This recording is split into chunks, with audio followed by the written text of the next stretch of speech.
Hello friends. मैं विष्णु चौधरी। आज का जो अपना लेक्चर रहेगा वो रहेगा प्रोप्ड कैंटिलीवर में डिफ्लेक्शन के ऊपर। ठीक है।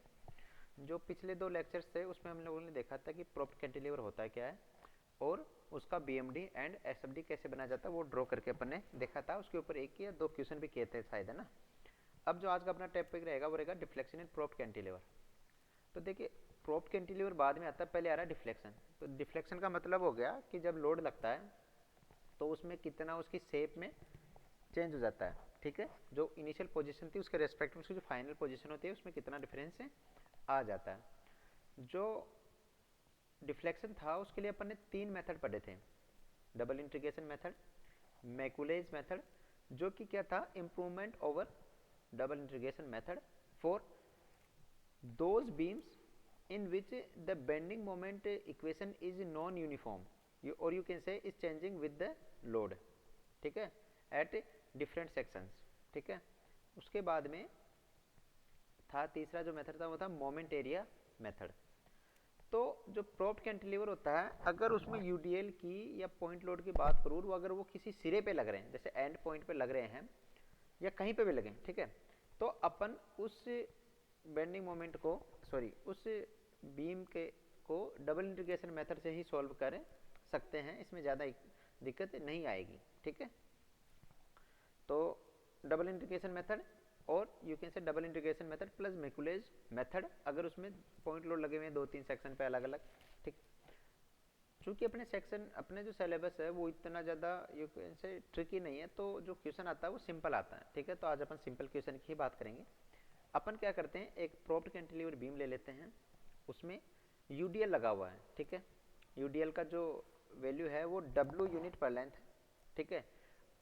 तो जैसा कि मैंने आपको बताया, जब प्रोप्ड कैंटिलीवर को सोल्व करते हैं तो उसमें डिग्री ऑफ इंडिटरमिनेसी 1 रहता है। यस और नो।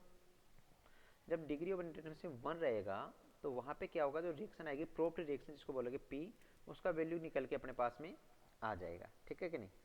उसका जो वैल्यू निकल के आएगा वो आएगा 3WL/8। ठीक है। ये मैंने आपको बता चुका हूँ। जो प्रोप्ट वाला जो सिरा है ये वाला, यहाँ पे जो रिएक्शन है आर, उसका जो वैल्यू है वो ये है 3W/8। ठीक है कि नहीं। ये कहाँ से निकला था, ये कॉम्पेटिबिलिटी इक्वेशन से निकला था। और वो इक्वेशन जो अपन ने यूज की थी कॉम्पेटिबिलिटी एज ए, वो था deflection due to unit UDL will be equal to deflection due to point load. ठीक है। तो वहाँ से आ गया। अब अपन को क्या करना है, जैसे डबल इंटीग्रेशन मेथड होता है उसमें अपन क्या करते हैं, एक एक्स सेक्शन लेते हैं एक्स दूरी पे किसी पॉइंट से। जनरली जो पॉइंट होता है वो फार राइट से लेते हैं अपन, लेफ्ट साइड की तरफ जाते रहते हैं। तो एक्स सेक्शन ले लिया, तो वहाँ पे जो बेंडिंग मोमेंट का इक्वेशन बनेगा, एम एक्स बोल दो, एम एन बोल दो, जो भी है एक्स एक्स। ठीक है। उसका वैल्यू जाएगा, अब जो सेक्शन के अपवर्ड में जाता है उसको नेगेटिव, और जो डाउनवर्ड में जाता है या कह सकते हो एंटी क्लॉकवाइज को नेगेटिव और क्लॉकवाइज को पॉजिटिव। तो minus 3WL/8 into x plus UDL है डब्लू का, तो W into x by two, x/2, तो WX/2। ठीक है। ये आपके पास में बेंडिंग मोमेंट का इक्वेशन आ गया। ठीक है। अब एज जो डबल इंटीग्रेशन मेथड कहता है वो कहता है कि EI d2y/dx² will be equal to minus 3WL/8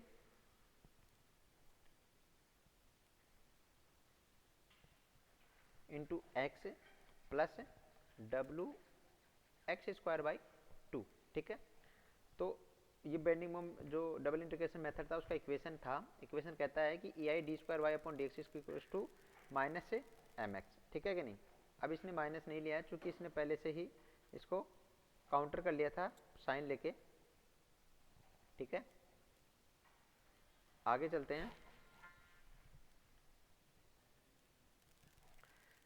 तो जो डबल इंटीग्रेशन का मेथड था उसमें जो इक्वेशन आती थी वो आती थी EI d2y/dx² equal to minus mx, वो काउंटर हो गया। तो अब जो है वो इक्वेशन अपने पास में एक बार इंटीग्रेशन करेगी तो स्लोप का इक्वेशन, और जब दोबारा इंटीग्रेशन करेगी तो डिफ्लेक्शन का इक्वेशन अपने पास में आएगा। ठीक है। तो EI dy/dx will be equal to minus 3WL/16 x²। जो x था वो हो जाएगा x square by two plus three sorry plus W upon W by two, x square था उसका हो जाएगा एक्स क्यूब बाई थ्री, वो 6 बन जाएगा नीचे जाके प्लस C1। अब जो C1 है उसकी वैल्यू निकालने के लिए अपन को जो बाउंड्री कंडीशन होती है वो लगानी पड़ेगी, ठीक है। अब आप लोगों को पता होगा कि जो प्रोप्ड कैंटिलीवर है उसमें एक सिरा फिक्स होता है, मतलब जो फिक्स एंड होता है वहाँ पे स्लोप भी जीरो और डिफ्लेक्शन भी जीरो, मतलब x will be equal to L हो जाएगा, तब dy बाई डी की वैल्यू हो जाएगी जीरो। जब x इक्वल टू L रखेंगे तो C1 का जो वैल्यू आएगा वो निकल कर आएगा WL³ अपॉन 48, ठीक है।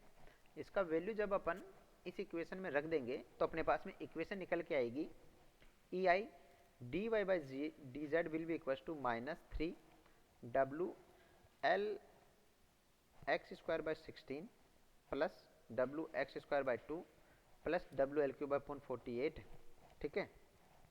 अब ये आ गया ढाल का इक्वेशन। मैंने आप लोगों को एक बताया था कि जो बिंदु B है वहाँ पे ढाल के लिए अगर अपन को मान लीजिए पहले वैल्यू निकालनी, ठीक है, तो अगर B बिंदु पे डिफ्लेक्शन तो जीरो हो जाएगा क्योंकि वहाँ पे अपन ने क्या कर दिया, इसको प्रोब्ड है। लेकिन प्रोब्ड का मतलब है केवल सिंपली सपोर्ट, ये कह सकते हो हिंज सपोर्ट, तो वहाँ पे स्लोप आएगा। स्लोप के लिए x इक्वल टू जीरो रख देंगे। जब x इक्वल टू जीरो रखेंगे तो वहाँ पे स्लोप का वैल्यू आएगा WL³ अपॉन 48 EI, ठीक है कि नहीं। तो अपने पास में जो आ गया वो आ गया WL³ अपॉन 48 EI, पहली बात तो ये।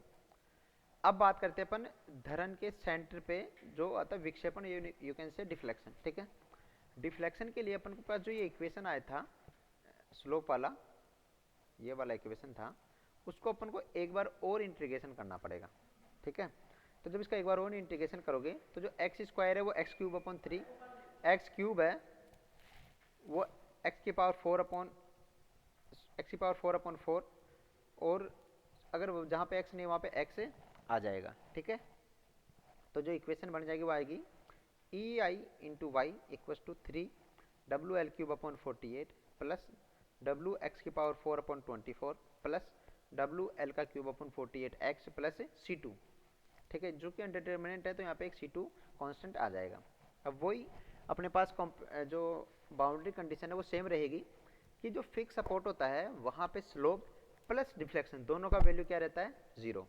सो x इक्वल टू L पे जो y आएगा डिफ्लेक्शन उसका वैल्यू भी क्या रहेगा, zero. So y equal to zero रखने और x इक्वल टू L रखने पे अपने पास जो C2 का वैल्यू आएगा वो निकल के आएगा जीरो, ठीक है। तो जो डिफ्लेक्शन का जो इक्वेशन बनेगा, जो डिफ्लेक्शन का जो इक्वेशन बन रहा है वो बन गया अपने पास में EI into y equal to minus 3 WL x³ upon 48 plus W x की power upon 24 plus WL³ upon 48 into x, ठीक है। अब इस डिफ्लेक्शन से अपन कहीं पे भी मैक्सिमम और मिनिमम वैल्यू निकाल सकते हैं, या फिर किस बिंदु पे कितना डिफ्लेक्शन है वो भी इस इक्वेशन से अपन निकाल सकते हैं, ठीक है। तो अपन जैसे मान लीजिए अपन को सेंटर पे निकालना है, ठीक है, तो सेंटर पे मतलब x equal to L by two पे, जब x equal to L by two पे अपन वैल्यू रखेंगे, ठीक है, एक सेकेंड ये थोड़ा सा, तो एक सेकेंड, ठीक है। तो x इक्वल टू जब L बाई टू रखेंगे तो YC मतलब डिफ्लेक्शन एट सेंटर, तो उसका वैल्यू निकल के आएगा WL की पावर 4 अपॉन 192 EI, ठीक है कि नहीं। ये हो गया अपने पास में सेंटर पे डिफ्लेक्शन। अब कभी कभी जो क्वेश्चन बन के आता है वो आता है मैक्सिमम डिफ्लेक्शन का, कि मैक्सिमम डिफ्लेक्शन कहाँ पे होगा, ठीक है। तो अगर मैक्सिमम डिफ्लेक्शन अपन को निकालना है तो उस केस में अपने पास में जो स्लोप का इक्वेशन था, ठीक है कि नहीं, ठीक है, जो स्लोप का इक्वेशन था उसको अपन को जीरो करना पड़ेगा। क्यों करना पड़ेगा, क्योंकि देखिए एक चीज होता है कि जहां पर डिफ्लेक्शन का मान मैक्सिमम होगा वहां पे स्लोप का वैल्यू जीरो होगा। ये क्यों होगा, ये बनता है आपके इलास्टिक कर्व से। देखिए जब बीम का जब डिफ्लेक्शन आता है, सिंपली सपोर्ट की बात चल रही है, तो चूंकि प्रोप्ड कैंटिलीवर भी as a simply supported beam की तरह डिफ्लेक्शन देगा, तो इसमें ऐसा कुछ बनेगा।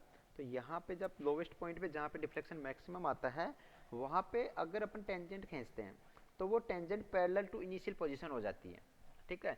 और जब इनिशियल पोजीशन के पैरेलल हो जाएगी तो मतलब इनिशियल पोजीशन से कोई एंगल बनेगा नहीं, तो मतलब वहाँ पे स्लोप का मान हो जाएगा 0। ठीक है, तो जो स्लोप का इक्वेशन था उसको 0 को इक्वल करेंगे तो वहाँ पे अपन को उस बिंदु पे मैक्सिमम डिफ्लेक्शन देखने को मिल जाएगा। ठीक है, तो डिफ्लेक्शन के इक्वेशन में अपन इसको सोल्व करेंगे तो क्यूबिक इक्वेशन बन जाएगी -3WL(x²/16 + WX³/6 + 40 + WL³/48 = 0। तो वहाँ पे जो x का वैल्यू आएगा वो निकल के आएगा 0.422L। ठीक है, अब अपन को क्या निकालना था, मैक्सिमम डिफ्लेक्शन। तो x = 0.422L पे अपन अगर वैल्यू रखेंगे, ये वैल्यू अपन को याद रखना है कि डिफ्लेक्शन वाला जो इक्वेशन है उसमें रखना है, ना कि स्लोप वाले में। स्लोप वाले से तो अपन को क्या पता करना है, x का वैल्यू, फिर जो वैल्यू आ जाएगा उसको अपन को स्लोप के इक्वेशन में रखेंगे। तो वो वहाँ से जब x = 0.422L रखेंगे स्लोप वाली डिफ्लेक्शन वाली इक्वेशन में, तो वहाँ से जो y का वैल्यू निकल के आएगा वो उसका वैल्यू आएगा 0.005415 WL4/EI। ठीक है कि नहीं।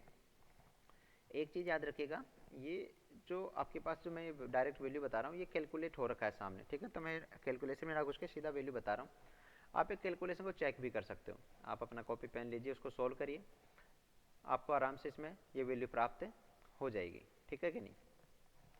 तो जैसा मैं बता रहा था कि डिफ्लेक्शन या स्लोप निकालने का कोई अलग से कोई मेथड नहीं है प्रोप्ड कैंटिलीवर के लिए भी, मेथड वही सेम है। बस अपन को एक दो चीज़ों का ध्यान रखना है कि जो प्रोप्ड एंड होता है वहाँ पे डिफ्लेक्शन का वैल्यू 0 आता है। ठीक है कि नहीं। बाउंड्री कंडीशन हमेशा अपन को फिक्स एंड की लगानी है, ऐसा जो नहीं कि फिक्स एंड की लगाओ। आप जब डिफ्लेक्शन की बात आती है तो डिफ्लेक्शन की बाउंड्री कंडीशन में आप क्या कर सकते हो, प्रोप्ड एंड का भी लगा सकते हो। ठीक है, यानी x = 0 पे डिफ्लेक्शन का मान भी 0 रहेगा। किसी भी केस में C2 का जो वैल्यू है वो 0 ही आएगा। ठीक है कि नहीं। तो ये चीज़ों का ध्यान रखना होता है। तो इस तरह से आप बाकी क्वेश्चन भी करके देख लीजिएगा, आई गेस की कोई समस्या नहीं आएगी। फिर भी कोई समस्या आती है तो हम लोग क्लास में डिस्कस कर लेंगे। ठीक है, चलिए, थैंक यू।